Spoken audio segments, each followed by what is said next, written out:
Sulfate ions are common in qualitative analysis. Let's learn how to confirm them using simple lab tests. Stay with me. When you add barium chloride solution to a sulfate salt, Ba2+ reacts with SO42 and forms barium sulfate, a white precipitate. The white precipitate is heavy, dense, and settles quickly. This is your first clue for the presence of sulfate. To confirm, add dilute hydrochloric acid to the white precipitate. If it does not dissolve, the ion is sulfate. Barium sulfate is insoluble in acids. That's why the precipitate stays even after adding dilute HCl.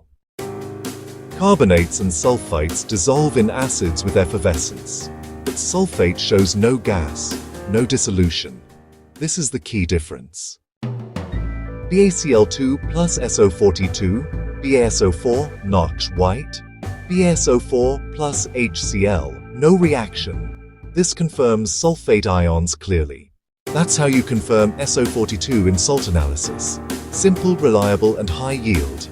Follow for more quick MBBS biochemistry and lab chemistry videos.